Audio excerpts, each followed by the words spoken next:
Hello, আমি পায়েল। আমার আরও একটা মিনি ব্লগে তোমাদের সবাইকে ওয়েলকাম। তো চলো ভিডিওটা শুরু করা যাক। আমরা ভিডিওর প্রথমে যাকে দেখতে পেলে সেটা আমার বৌদি ভাই।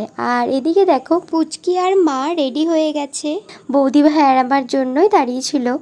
তো আমরা চটপট রেডি হয়ে যাই। তো তারপর সবাই মিলে বেরিয়ে পড়ি ইকো পার্ক যাওয়ার উদ্দেশ্যে। অনেক দিন যাওয়া হয়নি, তো ভাবলাম ইকো পার্কটাই যাওয়া যাক। তো বৌদি ভাই বললো চলো সবাই মিলে একটু ইকো পার্ক থেকে ঘুরে আসি বিকেলবেলা, বেশ ভালোও লাগবে। তো আমরা ছটপট রেডি হয়েও চলেও এসেছিলাম।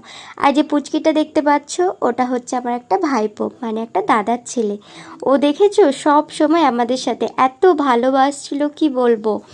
তো তারপর আমরা সবাই মিলে বেরিয়ে পড়েছিলাম ইকো পার্কের উদ্দেশ্যে। তো চলেও আসি। আর এসে দেখো আমরা একটা গাড়ি করে নিয়েছিলাম, কারণ ওই পুরো জায়গাটা, পুরো ইকো পার্কটা হেঁটে ঘোরা সম্ভব নয়। আর আমার জেঠু যেহেতু প্রথম গেছে, তো সেই জন্য পুরোটাই ঘুরে দেখাবো, আবার কবে আসবো তার তো জানি না। তো সেই জন্য দিদিভাই বলল একটা গাড়ি করা যাক। তো ওই গাড়ি করে আমরা পুরো ইকো পার্কটা ঘুরে ঘুরে দেখছিলাম। এতটা সুন্দর লাগছিল কি বলবো, দারুণ দারুণ মজা লেগেছে। খুব খুব মজা করেছি আমরা।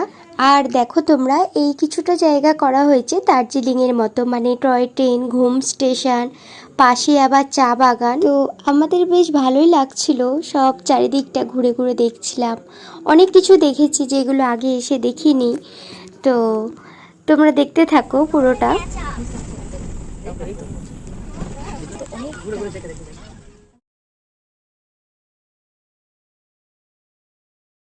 তারপর আমাদের পুরোটা ঘোরা হয়ে যায়, দিয়ে আমরা চলে আসি ঝিলপাড়ে।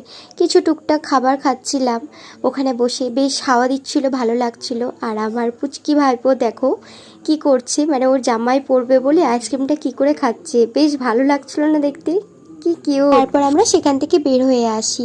আর আমরা বাইরে বেরোবো আর ফুচকা খাবো না সেটা হতে পারে? তো তারপর ফুচকা খেলাম, আর বৌদি ভাই খাইয়েছিল মোমো। তো তারপর আমরা বাড়ি চলে আসি। তো চলো ভিডিওটা এখানেই শেষ করছি, দেখা হচ্ছে পরে মিনি ব্লগে। টাটা।